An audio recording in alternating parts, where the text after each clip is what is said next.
motherfuckers. Alright, listen.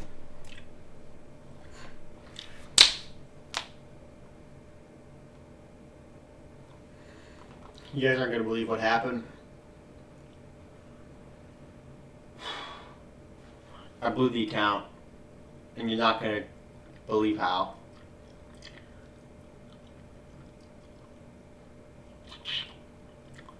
I forgot to put a fucking stop loss. I thought I put a stop loss. I'm almost like 100% sure I put a stop loss, but it never entered. So, yeah. Got fucked. My fault completely. Should have double checked. Huh. Yeah, I didn't want to make that video. I don't even want to make this fucking video because it's so. It's like embarrassing, honestly. I took the trade on Tuesday. It's Thursday now, so I just came to terms with it. Listen, I gotta be real with them. At the end of the day, I gotta keep it real.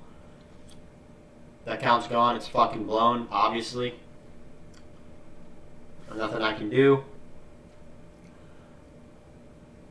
Thought this trade was going to be it too, man. I thought it was going to be a solid, beautiful trade. We're going to go over it. We're going to get in it.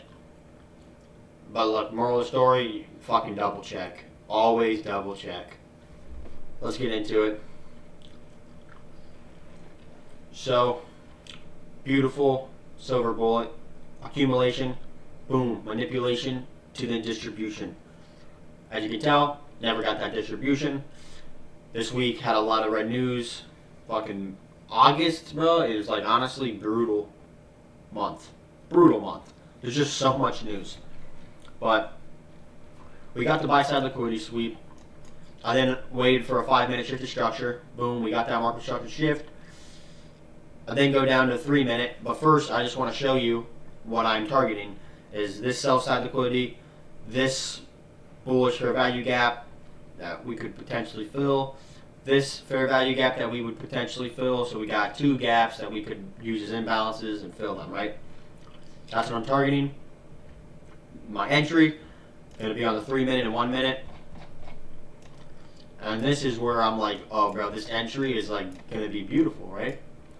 This just shows you guys like nothing is. These markets don't owe you nothing. The markets don't owe you shit at all, bro. They will fucking destroy you in a minute. Even if they show you everything you need, they will destroy you. You have to be so selective. It's crazy. And I'm going to go over why I shouldn't have taken the trade in the first place. And obviously why I did. So let's go. First, 3-minute. We have a huge inverse for value gap. We broke straight through it. We then came back up to retest it. First entry was right here. So cha-ching, right? And now I'm seeing all this shit on the 1-minute. So 3-minute, we got that inverse for value gap. On the 1-minute, there's a lot more confluence.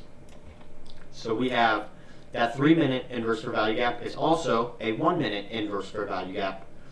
We also have this bearish fair value gap. Got broken through, used it as support, then we broke straight through it, used it as resistance. So I'm thinking we're going to come back up, use it as another resistance zone. So that's another confluence, right? And then even up here is another tiny inverse fair value gap. You can tell there's some accumulation in here, a little chop. I think we were going to use it as, again, resistance. Right here, we have a bearish fair value gap. Thought we were going to use it as resistance. So first problem is you thought. I should have cut this trade.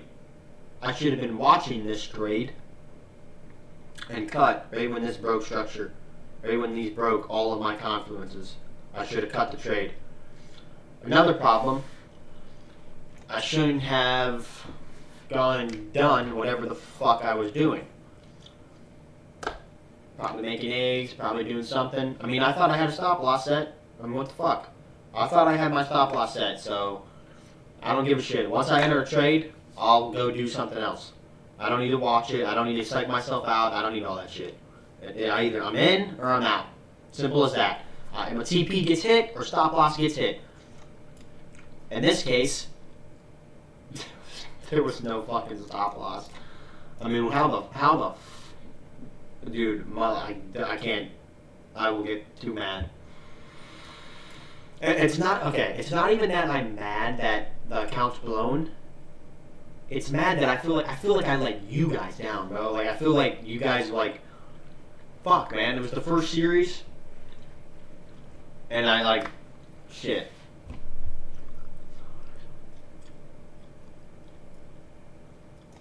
You know, hopefully you guys can see where I'm coming from. It's just damn, I feel like I let you guys down. I feel like you guys were counting on me to, at least do something with the account. It's embarrassing. Thought it was going to be a good trade, bro. Straight up. Whatever. It happens, you know? Go through, we had all these confluences. You're thinking, damn, this is pretty solid. Target all this sell side liquidity that was generated. Would have been a solid trade. 1 to 2.6 all day. Hit stop loss. Well, it hit nothing. It hit our max loss, which, yeah, that's why we lost the account. But hey, what are you going to do? I'm going to tell you why I shouldn't have taken the trade, though. Right here. First, I like to enter off fair value gaps mostly. I find myself dealing with inverse fair value gaps as well, though. But it's stronger to enter off of a fair value gap. One specifically that is in the range that broke the previous market structure. Like this perhaps. We have a market structure shift, and here there is no... Let me grab this circle real quick for you guys. Here it is. So in this range, there's no fair value gap. So I shouldn't even have had any reason to take the trade. And there's not even a fair value gap on the 5 minute either. See, these are wicks. There's not even an entry on the 5 minute. The only fair value gap there was on the 1 minute, which I took that. And I was also using inverse fair value gaps. But hey, the stronger time frames are going to be the little bit higher time frames. But listen, bro, you can't be too picky, because then you'll end up finding yourself missing trades. It would have been fine if it was 1%, but instead, it would have been fine if there was fucking stop loss, 1%. But whatever, what are you going to do? Can't sit here and dwell on it, just move on. The account's blown, so the challenge is done. I have a lot of other ideas, though. I have 2 papers written down with YouTube ideas that are going to be legit. I'm going to start getting back on my shit. But I also think I'm going to switch over to futures soon, honestly. I think I'm going to start switching over to futures. Mainly because the Forex market is easily manipulated, in my opinion. And I kind of want to move to something that feels more legal, more not going to go anywhere, more stationary. Whereas Forex, I feel like there's a lot of legal obligations that people may have to interfere with, may have to ban, may have to pass some laws for it still. For example, MetaTrader 5. But hey, we'll see what happens. That's about it for this video, boys. Hope you guys have a good one, and as always, happy trading, and always double check. Don't fuck up like I did with no stop loss. So peace out. Cheers, fuckers.